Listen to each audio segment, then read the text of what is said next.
하나님의 말씀은 시편 105편입니다.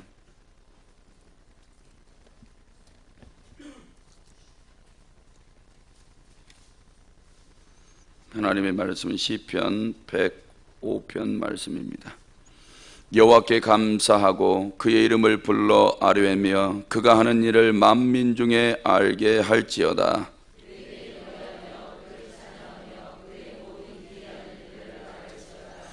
그의 거룩한 이름을 자랑하라. 여호와를 구하는 자들은 마음이 즐거울지로다.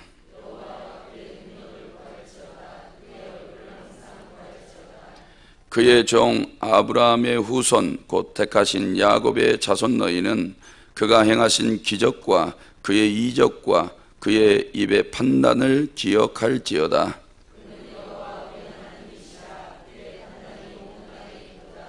그는 그의 언약 곧 천대에 걸쳐 명령하신 말씀을 영원히 기억하셨으니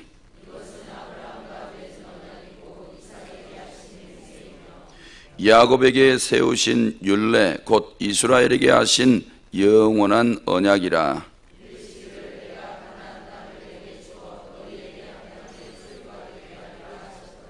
그때에 그들의 사람 수가 적어 그 땅에 나그네가 되었고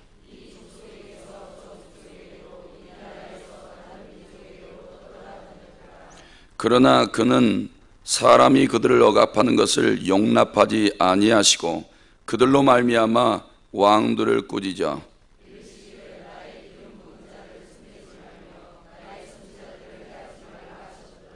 그가 또 그 땅에 기근이 들게 하사 그들이 의지하고 있는 양식을 다 끊으셨도다.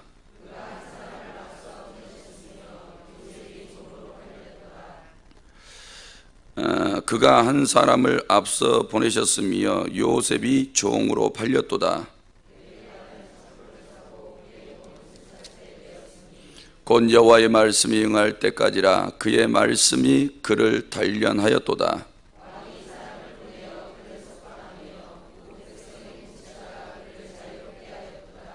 그를 그의 집의 주관자로 삼고 그의 모든 소유를 관리하게 하고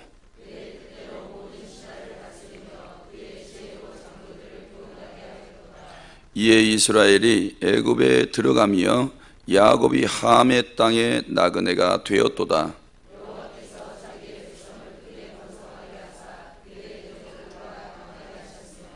또 그 대적들의 마음이 변하게 하여 그의 백성을 미워하게 하시며 그의 종들에게 교활하게 행하게 하셨도다.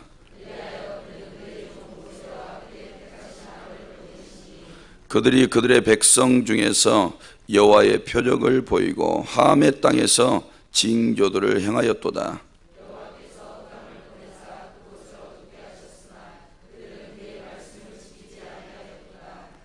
그들의 물도 변하여 피가 되게 하사 그들의 물고기를 죽이셨도다.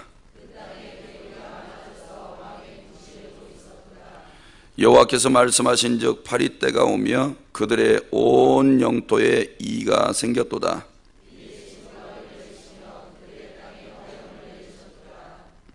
그들의 포도나무와 무화과 나무를 치시며 그들의 지경에 있는 나무를 찍으셨도다. 그들의 땅에 있는 모든 채소를 먹으며 그들의 밭에 있는 열매를 먹었도다.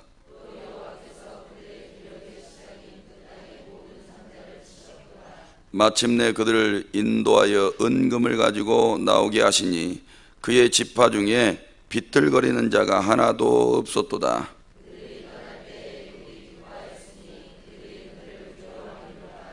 여호와께서 낮에는 구름을 펴사 덮개를 삼으시고 밤에는 불로 밝히셨으며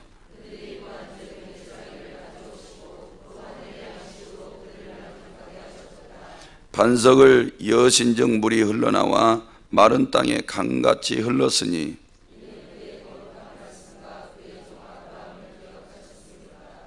그의 백성이 즐겁게 나오게 하시며 그의 택한 자는 노래하며 나오게 하시고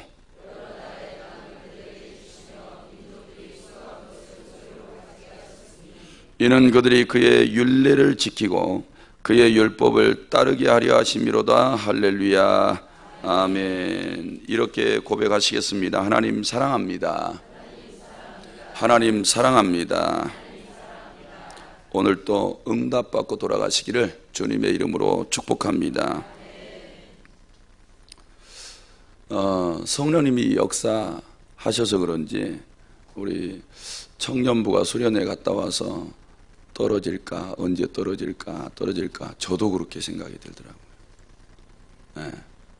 그런데도 열심히 기도하고, 그 다음에 우리 학생분들도 보니까 아유 이제는 그만 떨어지겠지 마음 한켠에 제가 이렇게 못돼 먹었어요. 네. 그런데 열심히 기도들을 하고 있고, 우리 이청년부가 또 수련회 갔다 오시더니 저번에 많이 보이더라고요. 그래서 우리 청년회 때에 담임 목사님이 항상 기도 많이 심으라고 간증 많이 하시는데, 오늘 누가 알아줄 리가 없습니다. 이 새벽에 우리가 기도해도 하나님만 알아주시면 될 줄로 믿습니다. 우리의 기도를 들으시고 응답 주실 분이 하나님이시니까 그분께 우리의 모든 소원을 아뢰시고 응답 받으시기를 바랍니다. 오늘 본문 1절에서 6절은 찬양에 대해서 권고하고 있고, 7절에서 11절은 아브라함과 맺으신 언약에 대해서, 12절에서 15절은 족장들의 생활에 대해서 말씀하고, 16절에서 22절은 요셉의 생애에 대해서 말씀하고, 23절에서 25절은 애굽에서의 생활과 26절에서 36절은 애굽에 내리신 재앙들에 대해서, 37절에서 42절은 출애굽과 광야 생활에 대해서, 42절에서 45절은 복을 주신 이유에 대해서 말씀하고 있습니다. 먼저 1절에서 6절 말씀까지 보면 찬양하라 이렇게 권고하고 있습니다. 특별히 4절 말씀에 보면 여호와와 그의 능력을 구할지어다, 그의 얼굴을 항상 구할지어다, 이런 말씀이 있죠. 민수기 6장 24절에서 26절까지 읽어보면 왜 하나님의 얼굴을 구해야 되는지를 말씀하고 있어요. 하나님의 얼굴을 탁 구하는 것은 축복을 이야기합니다. 복. 하나님의 얼굴이 우리를 바라보고 계시면 복을 주세요. 근데 반대로 하나님이 얼굴을 탁 돌려버리시면 진노, 징벌이 떨어지게 되죠. 그래서 하나님의 얼굴은 항상 우리를 향해서 있게 해달라고 기도하셔야 돼요. 그래서 오늘 이 시인은, 오늘 이 시를 보고 있는 모든 사람들이 하나님이 얼굴을 바라보시고 주시는 복을 다 받아 누리라는 거예요. 이걸 일단 받아보면 하나님을 찬양하게 되겠다는 거예요. 우리가 복받아서 찬양하는 것과 고난 중에 찬양하는 것과 물론 내용은 틀릴 수 있겠지만 기왕지사이면 하나님이 주시는 복을 받고 찬양하는 게 훨씬 좋습니다. 사랑하는 성도 여러분, 가난과 고난이 있다면 하나님의 얼굴을 많이 구하십시오. 아무리 어렵고 힘들더라도 기억하셔서 하나님의 얼굴을 놓치지 마시고 구하시면 복이 될 줄로 믿습니다. 그런데 인생을 살다 보면 복받는 과정까지가 감당해야 될 일들이 많은 것 같아요. 하나님의 얼굴을 항상 구하면서 내 믿음과 신앙을 보여드려야 되는데, 그래서 필요한 것들이 여호와와 그의 능력을 구할지어다 이렇게 말씀하고 있어요. 늘 하나님이 우리와 함께 하신다는 것, 그리고 그분이 능력을 드러내셔서 우리를 도와주신다는 것, 이것은 엄청난 일들입니다. 그 내용을 이제 쭉 쓰고 있어요. 언약을 주신 분도 하나님이시고 언약을 세대가 지나가도 그걸 다 이루시고 능력을 행하사 결국에는 복을 받게 해주셔서 그 복에 대한 대가로 하나님을 찬양하게 하신 분, 이분이 하나님이세요. 그래 어마어마한 능력을 다 드러내고 계십니다. 마땅히 우리가 찬송해야 될 이유들 중에 하나님의 얼굴을 인해서 찬송하시기를 바랍니다. 그분과 그분의 능력을 인해서 하나님을 높여 드리신다면 큰 간증이 되실 줄로 믿습니다. 그 다음에 두 번째로 7절에서 11절까지의 말씀을 보면 언약이에요. 언약. 아브라함과 맺으신 언약, 이 언약을 쭉 설명하고 있는 겁니다. 9절 말씀에 보니까 이것은 아브라함과 맺은 언약이고 이삭에게 하신 맹세이며 야곱에게 세우신 율례, 이스라엘에게 하신 영원한 언약이라. 이르시기를 내가 가나안 땅을 내게 주어 여호와께 너희에게 할당된 소유가 되게 하리라. 그래서 생각해 보면 우리에게 중요한 것들이 여러 가지가 있죠. 우리 개인에게 가장 중요한 것을 보면 하나님의 눈으로 볼 때요, 하나님이 먼저 우리를 불러주시는 거예요. 불러주셔야 돼요. 예. 또 신학적인 용어로 우리를 택해 주셨다라고 이야기를 하는 거죠. 부르심을 못 받으면 하나님하고 상관이 없잖아요. 택하심을 못 받았으면 하나님이 주신 혜택을 하나도 받을 수 없어요. 성도님들이 이곳에 다 부르셔서 오신 줄로 믿습니다. 아브라함을 하나님이 부르셨고 그 다음에 하신 게 언약하셨어요. 언약. 그러니까 우리 개인들에게는 하나님이 이 약속이란 걸 다 주시는 거예요. 우리가 인생을 어떻게 살아야 될까? 무엇을 위해서 살아야 될까? 어떻게 내가 살아가야 참된 가치가 있는 걸까? 근데 하나님이 아브라함에게 찾아오셔서 무익한 사람, 쓸모없는 사람, 그것도 우상숭배 아버지 밑에서 자라난 사람, 이런 사람을 하나님이 부르시더니 그에게 언약을 주신 줄로 믿습니다.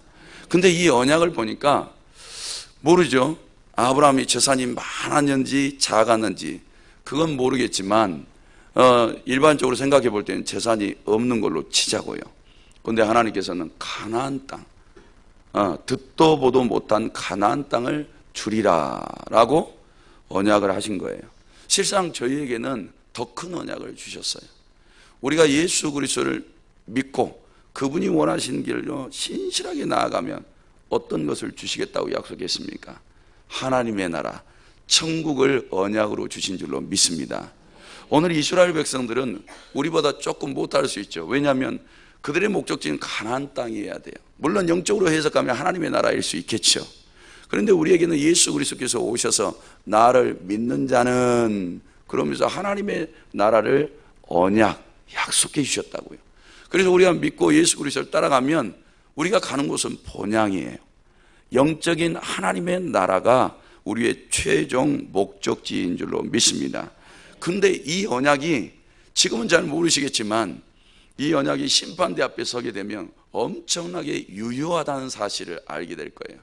그래서 이 언약을 받고 이 언약 속에 살아가는 사람, 이 언약을 확실히 믿고 의지했던 모든 사람들은 하나님 심판대 앞에 섰을 때 언약하신 대로 하나님의 나라를 상속받게 될 줄로 믿습니다.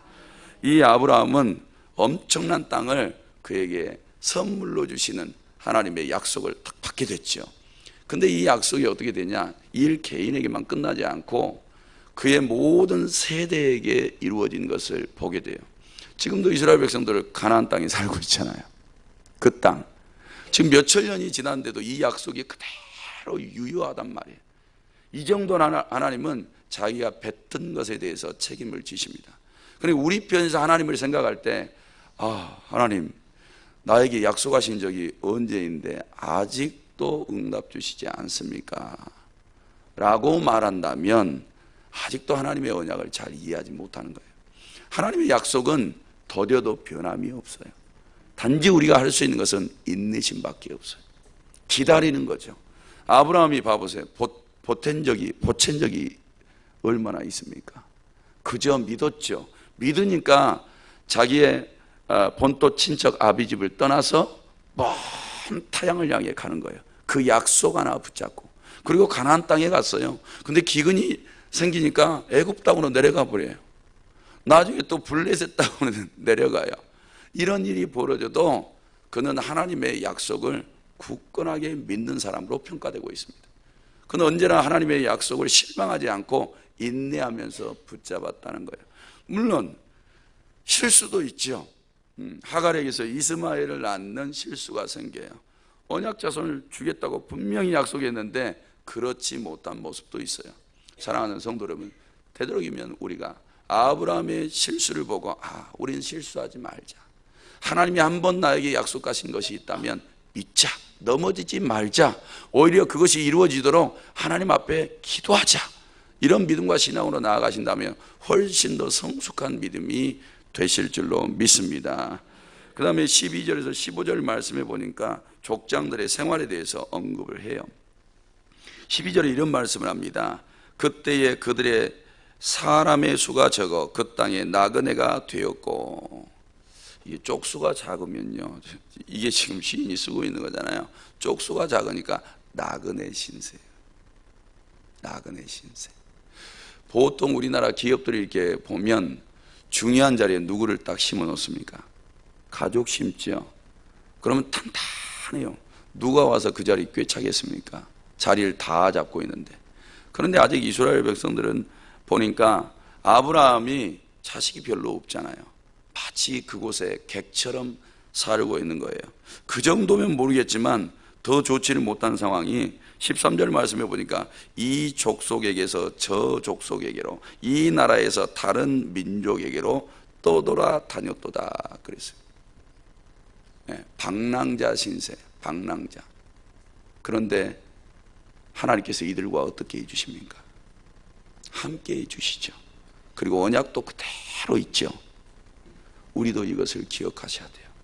내가 아무리 불쌍해 보이고 월세방살이에 살고 때때로는 전세방 재계약 못하면 또 다른 데로 이사 가야 되고 또 옮겨야 되고 이런 상황이 벌어질 수 있어요. 그렇지만 내 속의 믿음은 언제나 하나님을 향해 있으셔야 될 줄로 믿습니다. 왜요? 하나님의 약속은 변함이 없으니까. 그래서 오늘 우리가 떠돌이 신세에 있다 할지라도, 그리고 더 심한 일들이 벌어져요. 14절에 그러나 그의 사람이 그들을 억압하는 것을, 그랬죠, 억압까지 당해요. 억압까지. 그래도 하나님께서 억압당하는 것을 용납하지 아니하시고 그들로 말미암아 왕들을 꾸짖었다 그랬어요. 그러면서 이르시기를 나의 기름 부은 자를 손대지 말며 나의 선지자들을 해하지 말라. 하나님께서 이렇게 말씀하셨어요. 오늘 이런 혜택을 이스라엘 백성들이 다 받고 있는데, 이 말씀을 보면 하나님께서 아브라함과 그의 사람들에게 눈을 떼신 적이 없다는 겁니다. 오늘 성도님들의 가정도 똑같으니까 하나님이 성도들의 가정에 눈 안 떼요. 그리고 얼굴을 걷어버리시면 은혜가 오지 않습니다. 항상 그분의 얼굴이 성도들 가정을 향해서, 때때로는 떠돌이 신세처럼 방랑자 생활을 한다 할지라도 하나님께서 누군가가 건드리려고 하면 건드리지 마, 손대지 마 라고 하면서 지키시고 보호해 주신다는 거예요. 이런 언약의 하나님은 언약을 반드시 이루어가고 계신다는 것을 반드시 믿고 의지하시기를 바랍니다. 그 다음에 12절에서 15절 말씀, 16절에서 22절 말씀까지 보면 요셉 얘기가 나오죠. 요셉 얘기가 나오는데 가나안 땅에 기근이 왔어요. 그래서 17절에 보니까 하나님이 한 사람을 앞서 보내서 요셉을 종으로 팔았대요. 그래서 발에 착고도 채우게 됐고, 19절에 보니까 여호와의 말씀이 응할 때까지 그렇게 했다는 거예요. 발에 착고에 채웠다는 거예요. 그리고 그의 말씀이 그를 단련하였도다 이렇게 나와요. 그러면 오늘 이 19절 말씀에 보면 이와 같죠. 여호와의 말씀이 응할 때까지 성도들이 고난 속에 있을 수 있어요. 그런데 이 고난은 이스라엘 백성들의 입장에서는 무언가 하나님께서 이스라엘 백성들이 안전하게 살 수 있는 길을 예비하는 거였어요. 그런데 거기에 요셉이 쓰임받고 있단 말이죠. 그런데 요셉을 하나님이 단련하셔서 정금같이 세우시려고 하는데 뭘로 다듬질을 하셨냐면 그것이 하나님의 말씀이라 이렇게 이야기합니다. 그러니까 요셉의 마음속에 항상 하나님의 말씀이 기억되었던 거죠. 그에게 주셨던 꿈을 기억하고 그의 아버지와 그 다음에 그의 할아버지에 의해서 들었던 여호와 하나님의 약속들을 그가 기억하면서 그 말씀으로 세상에 아무리 고통스러운 일들이 와도 견딘 거예요. 그리고 그 과정 속에서 그는 단련돼 버렸어요. 그래서 신앙에 어떤 공격이 와도 그는 절대 넘어지지 않습니다.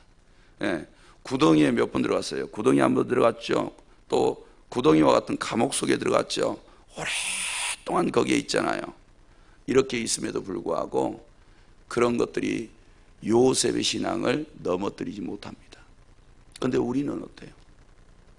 세상에 어려운 것들이 오면 생각이 많이 바뀌지 않으세요? 자꾸 넘어지고 자빠지지 않으세요? 실망하고 또 좌절하지 않으시냐 이 말이에요. 요셉처럼 견디시기를 바랍니다.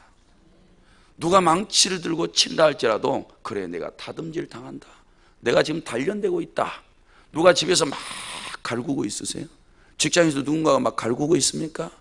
그래도요 믿음과 신앙으로 버티세요. 하나님의 뜻이라면 견디시기를 바랍니다. 그리고 인내심을 가지고 약속 붙잡고 나아가시면 반드시 하나님께서 복 주실 날이 오실 줄로 믿습니다. 그래서 21절에 그를 그의 집의 주관자로 삼아, 이런 날이 오는 거예요. 그의 모든 소유를 관리하게 하고 애굽을 아예 그냥 맡겨버렸어요 요셉에게. 그리고 그의 뜻대로 모든 신하를 다스리며 그의 지혜로 장로를 교훈하게 하였도다 그랬어요. 그래서 인생의 고난을 통과해 본 사람들, 이런 사람들이 성공할 확률이 훨씬 높습니다. 그리고 고생해 본 사람들이 성공의 자리에 올라가야 잘 쓰러지지를 않아요. 모래 위에다가 집을 세우면 어떻게 된다고 그랬어요? 금방 무너진다고 그랬죠. 반석 위에 세우면요 견고해서 쓰러지지가 않는 거예요. 요셉이 반석 위에 세워진 사람이 돼버린 거죠. 성도들도 오늘 도전 받으시고 어떤 세상의 것들이 나를 아프게 한다 할지라도 눈 하나도 까딱도 하지 말고 믿음과 신앙 흔들리지도 말고 그 자리에 고통스러우면 우리에게 주신 기도가 있으니까 하나님 앞에 차라리 요셉처럼 기도하셔서 오히려 말씀이 더 부여해 주시고 더 확실해 주시고 오히려 하나님께서 복 주시는 자리에 올라갔을 때 영광을 하나님께 드리셔야 될 줄로 믿습니다. 그 다음에 23절에서 25절에 보니까 애굽의 생활이에요. 그리고 26절에서 36절에 보니까 10가지 재앙을 내리시는 장면이 쭉 나오죠. 37절에서 42절까지는 광야길을 인도하시는 하나님에 대해서 보여주고 있습니다. 그런데 재미있는 것은 24절에 보니까 애굽 땅에서 하나님이 행하신 일이에요. 여호와께서 자기의 백성을 크게 번성하게 하사 그의 대적들보다 강하게 하셨으며 그랬어요. 처음에는 요셉의 가족까지 해야 70명이에요. 근데 애굽 땅은 얼마나 큽니까? 근데 하나님께서 430년 동안 역사를 뒤집어 버려요. 이스라엘 백성들이 그들의 대적보다, 이 말씀대로 하자면 대적보다 더 강하게 됐다는 거예요. 놀랍죠. 이삭도 어때요? 남의 나라에 내려가서 하나님의 말씀 들었죠. 야, 내가 너에게 지시한 곳에 있어. 애굽으로 내려가지 말고 여기 있어. 요 말에 순종했더니 남의 나라에서 어떻게 됩니까? 남의 나라의 왕이 찾아와서 너 우리나라에서 나가. 네가 우리보다 더 강해져 버렸어. 너 여기서 못 살아, 나가. 이 정도로 하나님이 남의 나라 땅에서 복을 받게 해주셨어요. 사랑하는 성도 여러분, 우리도 그렇게 될 수 있습니다. 하나님께서 복 주시면 부유하게 되고 남들보다 강해지게 되고 남들보다 큰 축복을 누리는 자리에 나아갈 수 있을 줄로 믿습니다. 번성도 하나님의 손에 있습니다. 그분께 맡기시고 도저히 불가능한 땅에서도 하나님께서는 복을 받게 하시니까 그 자리에 나아가시기를 바랍니다. 마지막으로 43절에서 45절 말씀에 특별히 보면 그의 백성이 즐겁게 나오며 그의 택한 자는 노래하며 나오게 하시고 여러 나라의 땅을 그들에게 주시며 민족들이 수고한 것을 소유로 가지게 하셨으니 이는 그들이 그 율례를 지키고 그의 율법을 따르게 하려 하심이로다. 그랬어요. 하나님이 노예살이 하다가 노예살이에서 밖으로 나오는 사람들에게 하나님께서 즐겁게 나오게 했다는 거예요. 마치 금이 환영하는 것처럼. 그래서 42절을 보면 그걸 느낄 수가 있어요. 42절에 이는 그의 거룩한 말씀과 그의 종 아브라함을 기억하게 하셨음이로다. 그랬어요. 하나님이 약속하신 것을 이스라엘 백성들이 그대로 행해 주신 거예요. 그래서 그들이 나올 때 뭘 가지고 나오게 해요? 은과 금을 가지고 나오게 해요. 그리고 그들이 나갈 때에 애굽 사람들이 두려워합니다. 그리고 그들이 탁 나가니까 그 두려움이 이제는 사라져요. 왜? 이스라엘의 하나님이 그들에게 징벌을 내리셨거든요. 그래서 이 일들을 행하신 하나님께서 은금을 주신 것을 가지고 가득 챙겨가지고 애굽에서 벗어나는데 얼마나 기쁘고 감사한지. 사람이 할 수 없는 일들을 하나님이 행하신 것을 보고 기쁘고 즐거워했습니다. 우리도 오늘 이렇게 되시기를 바랍니다. 사람으로는 도저히 해결할 수 없는 문제를 하나님께서 도와주셔서 그 일로 인하여 기뻐 감사하게 되시기를 주님의 이름으로 축복합니다. 하나님 아버지, 오늘 이 새벽에도 감사의 물, 그 다음에 일천 번제의 물 제목 올려드렸습니다. 우리 하나님 받으시고 하늘 곳간에 쌓아 주옵소서. 이것이 성령의 약속하신 대로 복이 되어 성도들이 받아 누리게 하옵소서. 이 새벽에도 피곤한 육체 가지고 나와 기도하는 성도들, 저들의 소원도 이루어지게 하옵소서. 멀리 계신 담임 목사님, 사모님 항상 기억하여 주시고 영력, 지력, 체력과 건강을 더하여 주옵소서. 축복하오며 예수님의 이름으로 기도하옵나이다. 아멘. 말씀 생각하시면서 기도하시기 바랍니다.